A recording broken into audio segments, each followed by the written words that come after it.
just like, bro, I can't. And, oh, mucha fruta, of course. I ate papaya and mangoes and shit every day, but what an experience. What?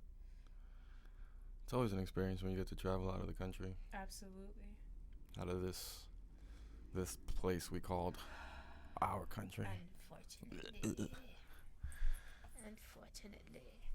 Anywho, it's your boy Ronny Llama, and I'm out here doing this thing with my new friend, actually. I'd like her to introduce herself. Hello. I'm so honored to be the new friend. I'm Anna Rodriguez, also known as Ella or Ella. Thank you for having me, Ronny. Of course. So what we're doing today is actually new to both of us. And by that, I just mean, having this recorded session, and also having the video recorded session, whatever. But what we wanted to get to today was self-care. I don't know if many of you saw the other day I posted what should be a topic that I speak of on my blog, and Anna got to me very quickly. And this is what we decided to get to. I believe I have my own little information on what self-care means to me, but I'm constantly learning. I think Anna has way more information than I do, so that's definitely why I asked her to do this. And I'm here to learn. Hopefully you learn as well. Absolutely, I am already learning. That's what's up. So I guess we can start off with the whole social media, or just society in general, and what we consider self-care to be. Absolutely. Sorry. You good. Social media. So maybe we can talk a little bit about the literal terminology of self-care, what it means to care for self. I feel like regardless of at what point the term was introduced to someone, like, I feel like in present day, it's a coined term. Like, it's very easy to use. Everybody's throwing it all over the place, right? You see posts on Instagram, Twitter, wherever, Facebook. And even in conversations, I feel like people, did you take care of yourself? Do you practice self-care? What is self-care? Commercials and the media tell us that it's all, it all involves money. So it's like monetary. So whether it's like a facial or, like you have to spend money in order to take care of yourself, which then connects it to it being like a luxury and la la la la la. Right. That's a whole nother conversation. But I feel like social media has taken the term and has made it into something that is believed to be easy. And in many ways, easy to do and attain and talk about. Okay. And I feel like in many ways it can be, and it's a blessing if it is, but in my experience, or in the experiences of the people that I talk to, it's hard. It's hella hard. That's my point. Yeah. That's the point of all of that. I can attest. It's so hard. And so I feel like social media has made it seem easy, like, and again, I say it can be, but shit, for me, sorry, I swear, we'll be fine. It's hard.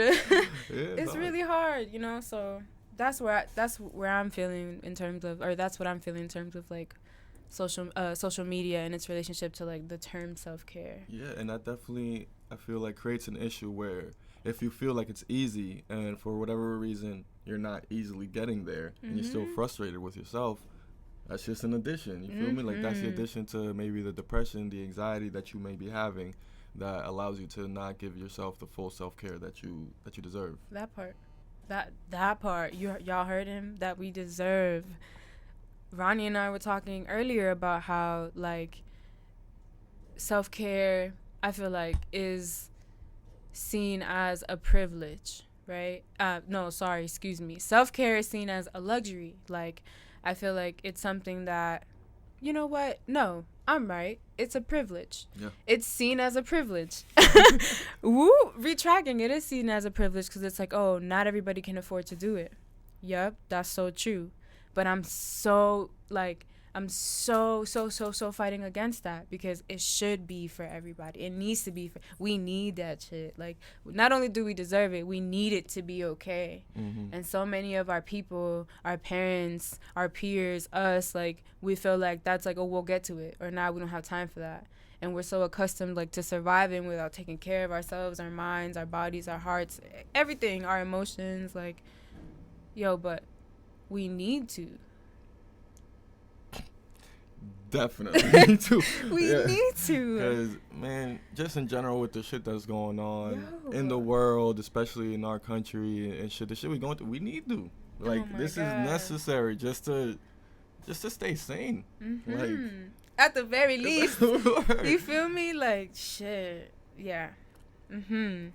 So thank you for asking that. I just feel like we need to wake up and be here for it, and be here for ourselves. That's it. Like, we need that.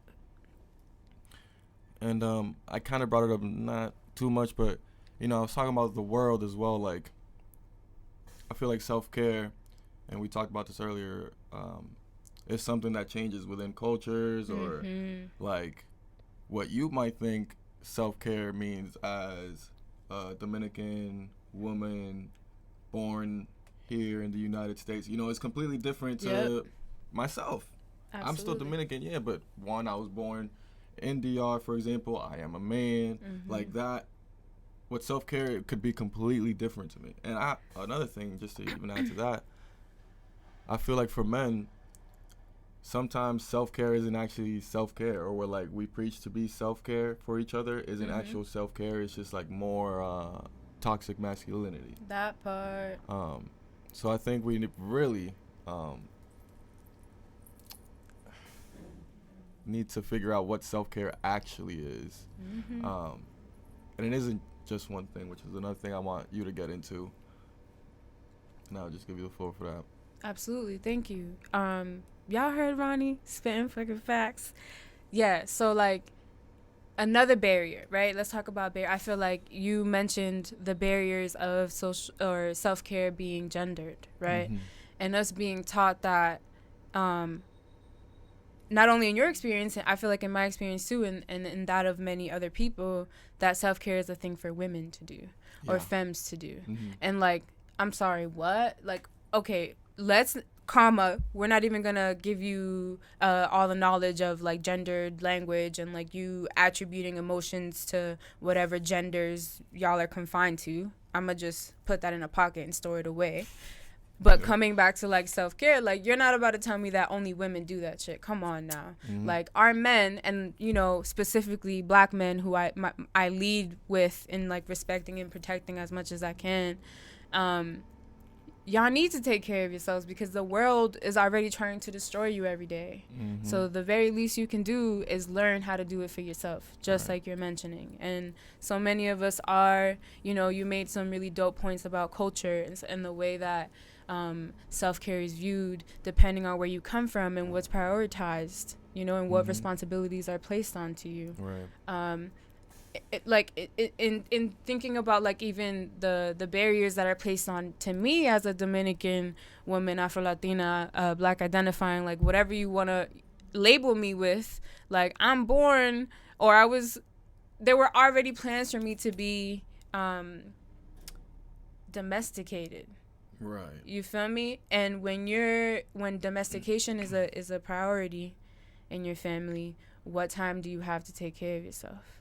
Or if you're a man in these families and you have to be the breadwinner, or do the labor stereotypically, you know, and like just exert yourself physically in all these ways, what time do you have to take care of yourself? And like, no, we have time. We could do both. We could do all of it. That should be the foundation, and then it's everything else. But that's also a problem. Like, like a lot of us do realize that we have the time, but then it's like, why should we use it on self-care? That part. Do you feel like you know why we should use it on self-care? I don't know. I think that's I think that's part of my exploring right now. For lack of a better explanation, it feels good. That part, You know, like it just feels good. It helps with so much. Like it helps so many things. Just like in life just like run smoothly, like the small things really, like, and I don't even know how to explain it. Um, but sometimes for me, self-care, for example, is creating a type of routine. Now, Mm-hmm. I've recently been working on actually maintaining a routine. I've finally mastered like the actual creation of the routine, saying I Nice. got this routine. Word. Yep.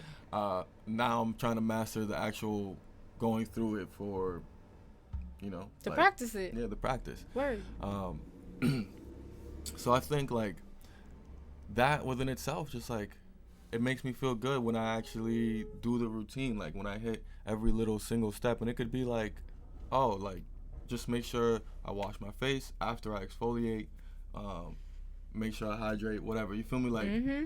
those are just like something that like, how do I say this? I actually just finished reading this book, Atomic Habits, with my book club, and they talked about kind of like stacking your habits and like putting emphasis on like the really small ones as well, Mm-hmm. and not just making it, or like making it to the smallest detail as well, like not just Word. making it, oh, okay, I gotta wash my face, Yep. like nah, like making it, I gotta exfoliate, I gotta do this, I gotta do this, I Mm-hmm. gotta do this, you feel Mm-hmm. me?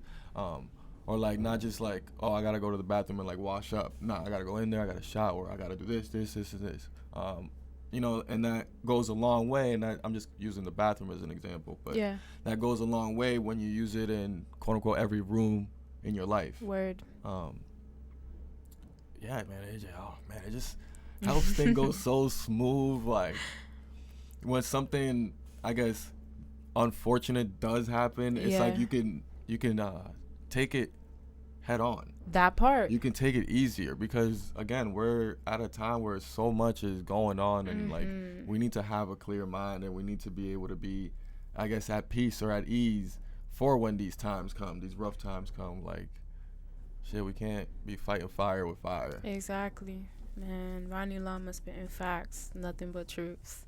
Thank you. Like, I heard coping mechanisms, I heard celebrating the little things that add up to be massive things. Like, I heard making history for yourself. I heard so many dope things. Like, Ronnie's out here being revolutionary.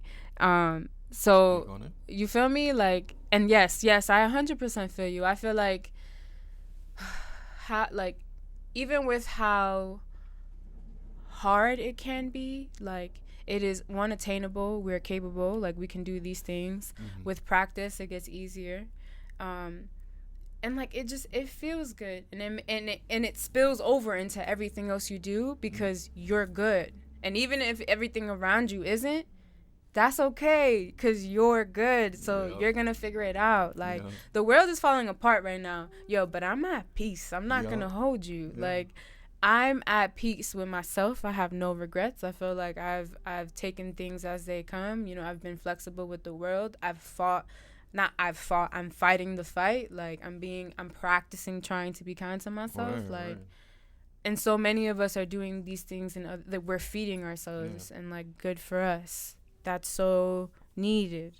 And it becomes a coping thing. It becomes a survival thing. Like, no matter what's finna happen, it's okay. I know how to, even if I like, I freeze or I retrieve into like patterns, or I struggle because we're human. I have these skills. I know I can go into the bathroom and exfoliate my face and wash up and take a shower. Hell yeah. And like, I'll be feeling good as fuck, clean as fuck, smelling real good, And at the very least, I have that. Yep. That's so important. Yeah. Absolutely. I'm feeling all of it.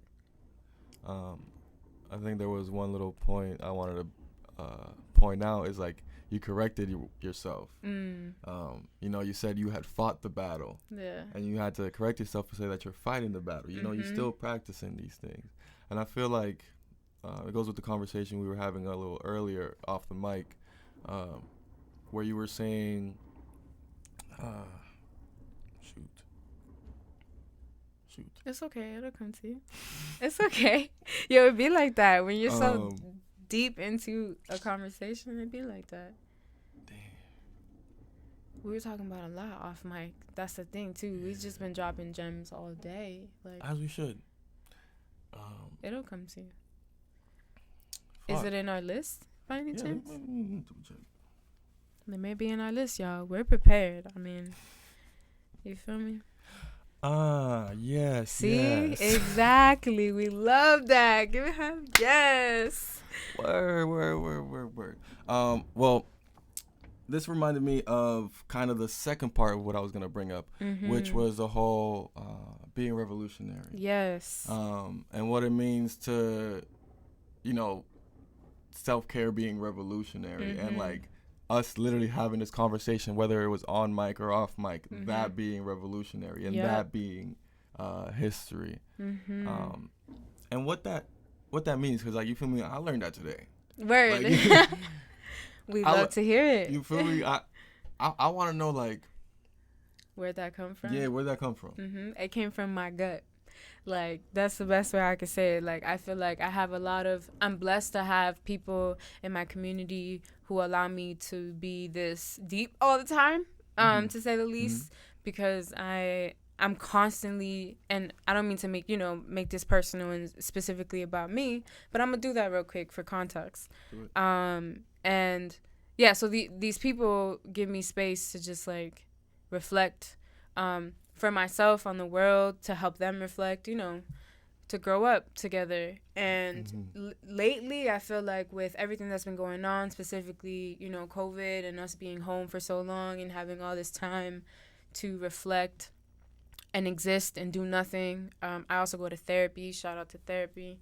I've just been really appreciative of the fact that I get the chance to reflect, one, and two, like, take time to just like practice doing better. Like, I feel like I'm blessed to feel like my mistakes aren't final, or like my circumstances aren't final. I feel like, I'm young, I'm learning, I'm growing. We all are.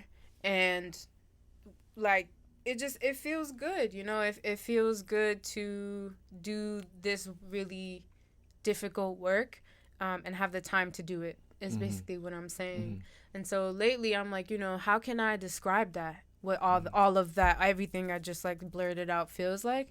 Yo, that's a revolutionary act. Right. Our people, all we know how to do is fight, right? Fight for survival. Right. That's essentially what we're doing. We're fighting for our survival. I'm just, I'm seeing it from the lens of like me, my core. How do I take care of my mind? Another term I really live by is like mental liberation. And that's what I strive for by going to therapy. Right. Like, it's one thing to be like, yo, I'm working to heal on something. I want to heal from something. I want to learn. It's another thing to actually learn what patterns brought me to that thing I'm doing that's harmful. Because if I learn the patterns, then I can disrupt them and never lead myself to those difficult places or conclusions that I was at in the first place. You following? So all of that to say, that is so much, even in just talking about it. My tongue jambles, right? But it's like, yo, that's revolutionary. Like, that is history. That is an act that, I mean, I was taught many lovely things in my house, in my home, and values, and morals and understandings and everything. But self-care wasn't one of them. Nope. Feel me? So I'm really blessed to feel like I'm doing this work, and it's going from the ground, me being the ground up, to my parents, and my elders. Yeah. It's about time. It's about time. It really is. It really is. It's about time. So yeah, that's what I mean by self-care is revolutionary. At least, again, in my experience, it just wasn't common. It's a big deal. Now, to continue off something you had said along the lines of, or the fact that you said you yourself go to therapy. I myself, don't really believe in it. Mood. Yeah. So, like, what do you say to those people? Because, like, I feel like a lot of times people feel like, well, therapy is the only way to self-care. Like, and I don't believe in therapy, so I'm just going to smoke this blunt. That part. Yeah, and pass it this way. Word. And then I'll go to my therapy appointment. Ha. No, sir. No. What I say to those people, what I say to you is that let's reframe the ways that we think about therapy and what types of therapy we're talking about. feel me? There are multiple forms of therapy. I specifically go to behavioral therapy, where I'm talking to another human, a licensed social worker who practices therapy, who acts as a mirror for me. And what I mean for that is she takes everything I give her and she reframes it for me in a way that allows me to learn from what I'm saying to her. She looks for patterns. She uses her trainings to look for patterns in my behavior. And so keyword to me saying that she does all of that with what I give her, because therapy, behavioral therapy, you get what you put into it. Right. Now, that is assuming you have a good therapist. I am blessed with a good therapist. Shout out to that woman. That is she's a bomb therapist. Like, and hey, I'll give kudos to me too, for like going through the journey of therapy, because in the beginning I was sounding just like you. And I tried it, and then it went terribly because my therapist and I was not having it. She was a white woman, which already all my guards are up. Right. And she was Latina, again, white woman nonetheless, and tried to leverage her Latinidad with me. And it's like, yo, off the bat, I'm already, my guard is up. Even if I didn't have the language at the time, I'm like, yo, we're not doing this. And so I never went back, and it tainted my experience. And it wasn't until 2018 when I tried it again, and started therapy this round, that I stuck with it, and I advocated for myself and communicated in the best ways that I could. And so, long story short, to say, different versions of therapy. Behavioral health behavioral therapy works for me.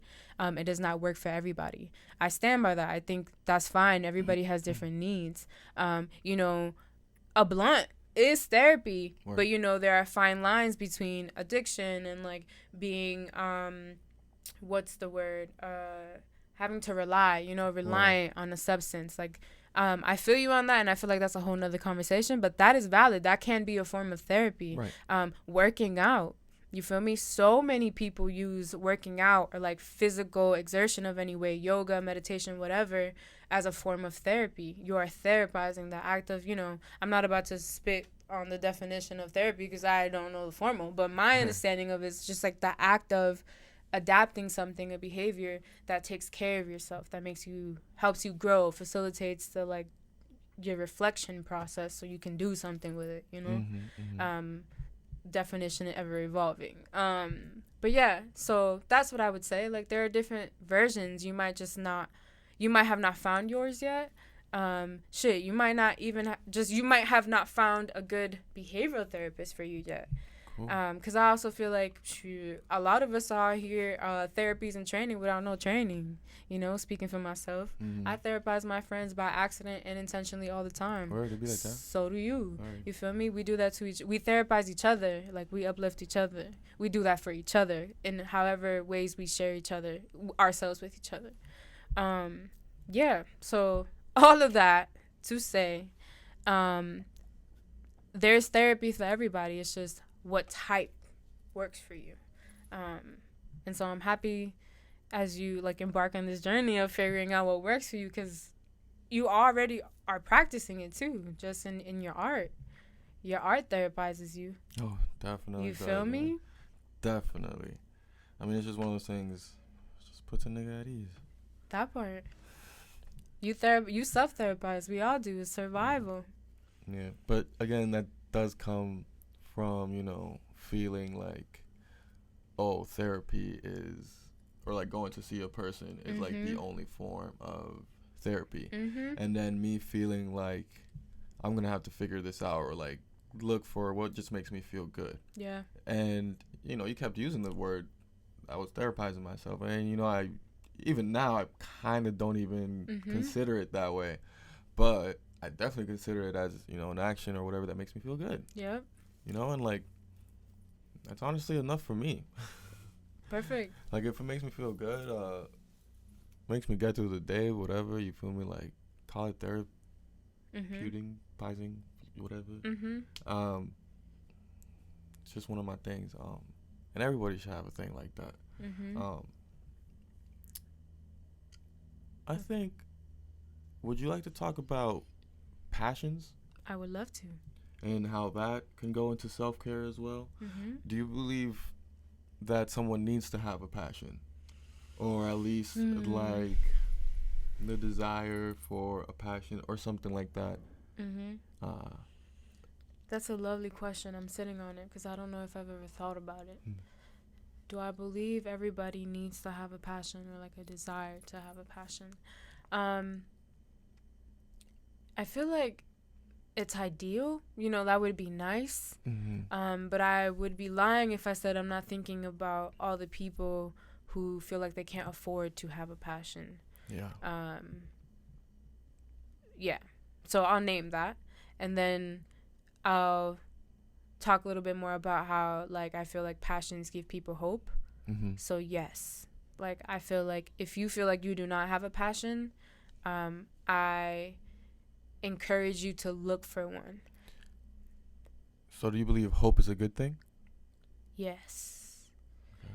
I do. Because I feel like having hope, I mean, and let me specify, I'm saying like hope for yourself, hope for better for yourself, hope for something to look forward to. Because I feel like I automatically equate passions to having things to look forward to. Because in my mind, I break it down as like you have a passion, you're dedicating yourself to something, and therefore you're looking forward to either the fruits of your labor or the outcome of whatever your passion, like it's an exchange. Right. You dedicate your time and your attention and parts of you to something you're passionate about. Even if it's just an act or a belief, you're still dedicated to this thing. And so you spend so much time doing said thing.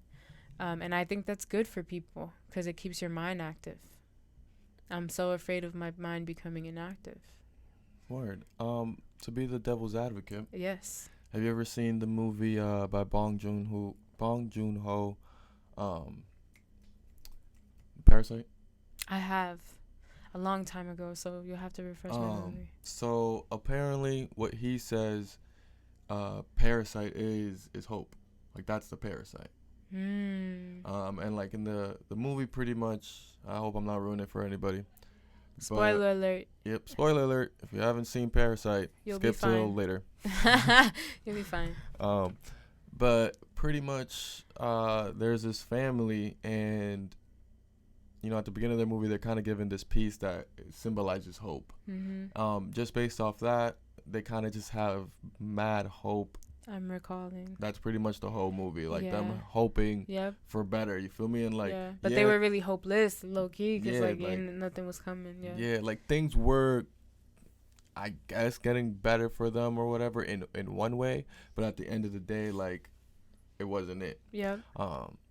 And I guess that goes with the conversation of people who believe that hope is what creates like disappointment. You feel me? So a lot of people believe that hope is actually a bad thing. Like it's a demise to the human. Yep. Because, and in this case, it's a demise to self-care, right? Because when you have this hope, But hope for what? For like, even like you said, hope for better.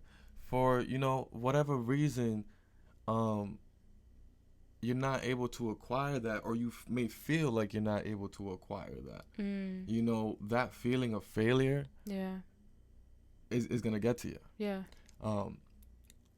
I'm personally on the fence about whether hope is good or bad. I think maybe it's not the best word to use. Because, if hope was something that included the fact that it was, I guess, everlasting. Yeah. Like unbreakable. Till you reach that goal. Then hope is dope. But hope isn't that. Hope dies a lot often. I agree with that. Absolutely. So.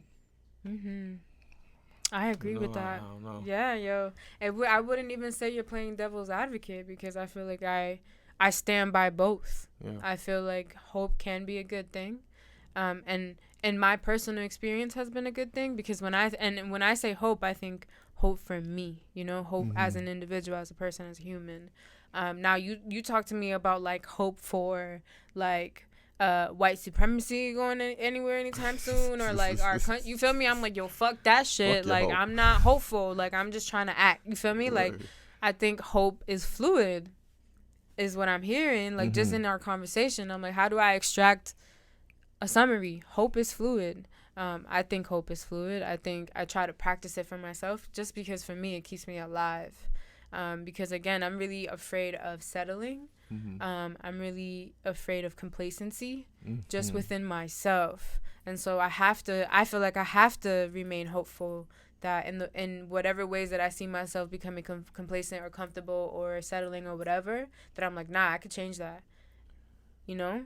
That's how I see hope most of the time. But it fluctuates. It fluctuates depending on what I'm talking about, how I'm feeling, where I'm at, my mindset. Like, I'm sturdy right now. Talk to me nice. But, you know, if catch me sad or, like, grieving or whatever, I'm fuck this shit. You know? I wouldn't have hope in those moments. Right. You know, it's funny because you said I'm sturdy. And somehow that brought me back to that thing I forgot about way back when. Nice. Yo, full circle. Yeah, right. And it's just the projection of things. Yeah. You feel me? Not to say that you were projecting right there. But, you know, I feel like a lot of times as well, and it probably already happened during this recording, that we might have projected to our listeners. You feel me? And guilty. Another thing I learned today, we love to hear Llama, it, is, you know, projection isn't always a bad thing. And I would love for you to speak on that because that really hit me today, and it's still sticking with me. I'm so honored. Yeah, so off mic, Ronny and I were talking about how, I mean, we project all the time, to our friends at least, you know, to our family, just the people we care about, with the best intentions of, like, I know you need to hear this, and, like, this is what we're here to share, but also I'm saying these things because I know I need to hear them for myself. Right. And we were sitting with that because we were like, yo, but is projection always a bad thing? And I'm like, no, I don't think so, because I've gotten some really dope outcomes out of projecting positivity and good things to other people. And that was all well-intentioned. But then we also named how projection can be poisonous. It could be toxic. Like, so many people are out here either fronting and, you know, projecting this whole lifestyle or idea that they're not even remotely close to achieving or interested in doing for themselves. And in my opinion, that makes you a hypocrite, but we'll get into that later. Right. But then, you know, there are also folks who don't mean to project and are doing it just because, like, they don't know how to do that work for themselves. They only know how to do it for other people. That's where I feel like I fit in personally. Me too, fam. And so, well, let me correct myself. That's where I started.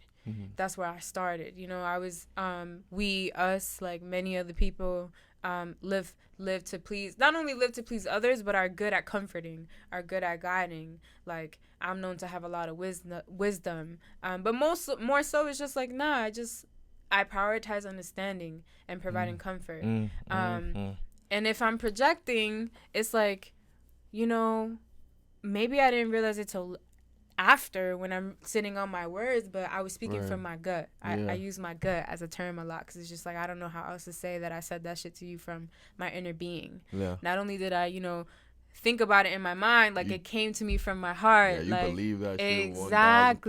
Exactly. And then I sit with it and I'm like, I need to do that too. And for so long, through, like, jobs I had or any like responsibilities or positions I had tied to organizations, I was doing a lot of projecting because I was working with students. And it was just me providing comfort, empowerment, guidance for them that I knew I needed when I was a first year that I never got. So that was very healthy projection because I'm like, oh, I know you need this. Not only are you telling me, but I see it because I experienced it. And so here, let me project these things. Now, onto the negative part of projection, because I didn't mention, like, we all know these people who, again, stay pointing fingers and telling everybody what to do and how they should do it. But one, won't hear it from other people. And two, like, genuinely just won't take the time to, like, work on themselves and recognize, like, yo, maybe I could take the same advice. And or that wasn't the space for me to do that. Yeah. You know, not people aren't always looking for advice. So, I mean, that leads to my question of why are you even preaching? Like, are you preaching out of the hype of, like, oh, this is the hype now, self-care, so I'm just going to preach this self-care, but at the end of the day, I don't know what the fuck this is, nor do I care for it. You feel me? Like, well, what is the point? Like, if you're not gonna put effort into it yourself, or even if anything, do actions that do the exact opposite of what you're saying, what's really the point? Or Exactly. I guess not what's the point. I guess a better question really to ask is, what is the underlying problem what here? Mhm. Why does this person feel this way? Like, this is the way to go about it, you Yeah. know? Because that within itself, you know, who knows what it is, but that within itself is definitely an issue. What it, Yeah. you know? Yeah. People love to take up space. People love to take up space and then fake pretend they don't know they do it. Mm. And don't get me wrong, I feel like some people, and I just projected a little bit right there too, because I once was a person who took up a lot of space. Cool. And in my development, luckily early, like learned that I take up space. I walk into a room and I take up space, even if it's by accident. I have a strong personality, and so I learned how to maneuver that and be like, yo, not everybody is able to share with ease. Not everybody is as transparent. Not everybody is as literal. I think and talk at the same times. Sometimes my mouth will go faster than my thinking, you know, and that's my problem to deal with. But I've learned to pause and make space for other people, right? If I can, other people can too. But there are a lot of people out here who just their autopilot is projection. You know, but in trying to practice understanding for those people, and even in just this conversation, I feel like I've gained even some clarity for them, in that like maybe this is just these people trying to work towards that. And their subconscious knows it, but they don't yet. And so, hey, or maybe I'm being fake deep. I'm not sure. But, like, either way, it's like, like you said, it has to come from somewhere. It's not just something that you just do aimlessly. Like, it's coming from something in you because you're saying it. It's your words or it's your actions or whatever. Yeah. And that being said, it's like, it just shows there's so many different ways of, you know, the denial of self-care or the non-usage of self-care, like so many different ways that it's hard to believe if there's anyone actually out here practicing self-care. Word. But nah, seriously, it's like we can't judge anybody, and we can't, you know, yeah, I guess you can't judge anybody. Yeah, because like, you don't know what that person is going through. You feel me? Like, it may look to you like they might be a dickhead, an asshole, or whatever, but, you know, maybe to them, like you said, maybe their self-conscious is trying to get better. Maybe they don't realize it or whatever. Yeah. But you know what you just reminded me of? So I read a book. It's called The Four Agreements. Great book. Yo, changed my life. Beautiful I read it book for the first time in 2018. I've read it twice, like after that, and then I bought The Fifth Agreement, which I haven't read yet, but I have on my bookshelf, and we should talk about that because I'd love to get into. But, the Second Agreement, don't take anything personal.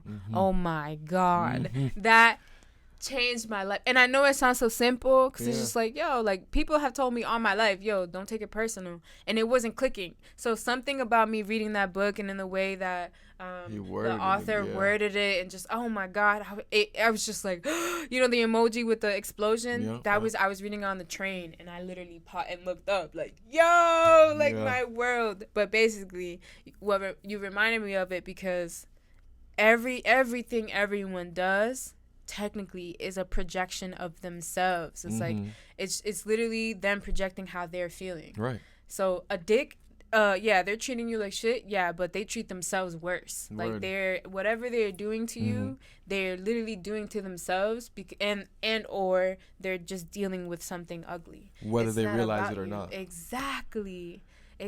Which is another thing, which is why it's so, you know, hard to tell whether that person is just a dickhead or not, because they don't know they're a fucking dickhead. They just think they're doing their thing, you feel me? But we know so many. We know so many. But that's it. That's one of my aspirations, is to continue to become like butter, where shit just, it slides off of me. It's like, you cannot touch me. You cannot pop my bubble. Now, I don't want to say the double-edged sword, but the other side of that is also like, or let me put it this way. Something I struggled with at first with this concept was the idea of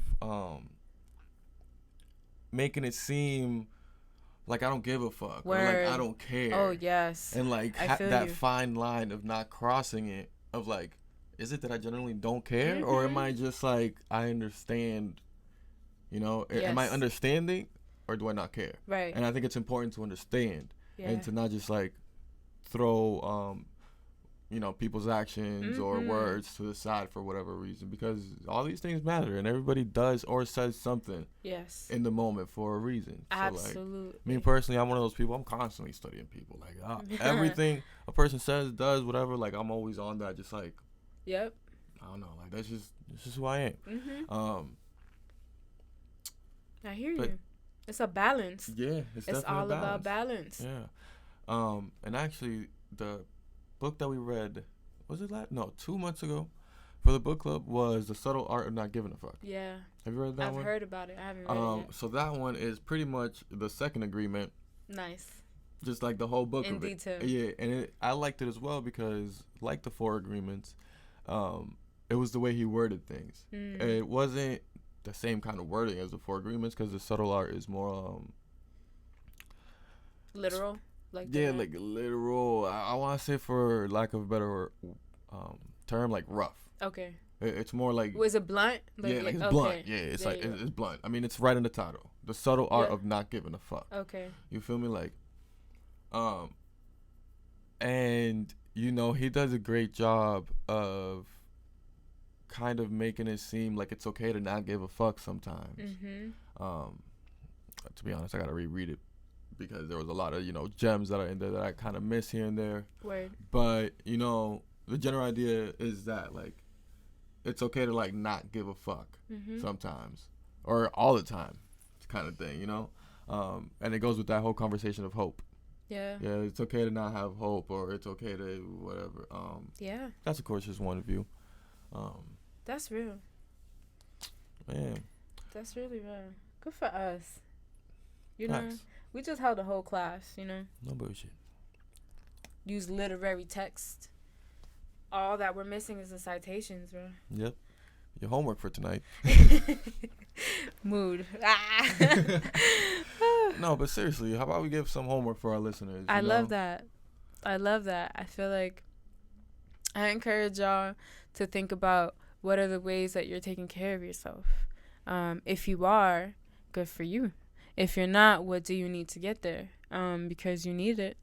And it's not me telling you what you need. It's, you know, ignore me. Who am I? Like, ask yourself that.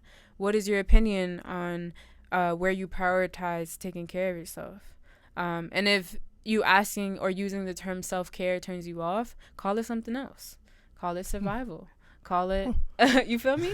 Just change the perception. Like, but I'm here to tell you, you need it. So, yeah, that's my homework for you. Ask yourself, am I doing it?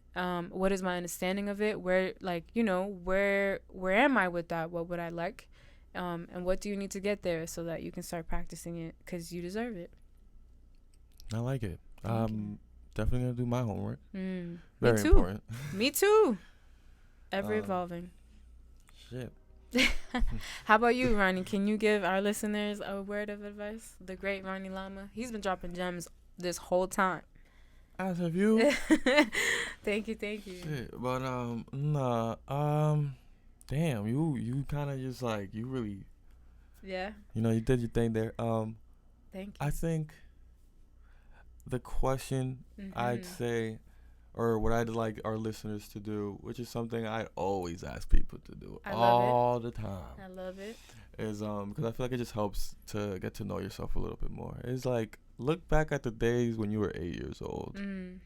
Like, I consider those, and you know, psychologists and whatever, consider that time like a very defining moment in a person's life. Like most of the, or if not everything that affects you, the way it affects you is because of certain choices and decisions that you made as an 8-year-old, or things that happened around you in your life as an 8-year-old. So I want y'all to like just think back to 8 years old. I already know it's not gonna be too many memories. You're limited right off the bat. It's 8 years old. Yeah. But I want y'all to look back. Think about just think. Yeah. What's the first thought? Yeah. Ask yourself why. Yeah. Why is this the first thought? Mm. If you find yourself, give yourself a reason, ask yourself why again. I like that. You know what I mean? If get to like the root of all that, and then you could figure out like maybe, for example, why, you know, you may view self-care a certain way, or why you practice self-care, quote unquote, not the correct way, for example. Word. But yeah, that would be my homework. Just look back at 8 years old, ask yourself, cool, why the fuck did I just think of this?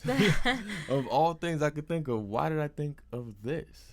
Yeah, that's a beautiful question. Why is this sticking in my head right now? And the irony is, Ronnie's out here talking about therapy ain't for him, but he just held a whole therapy session for himself, for me, and for y'all. That's therapy right there. We did that. You feel me? Like we just took care of ourselves, our minds, our hearts, and hopefully yours too. Word. Thank you for listening. Thank you.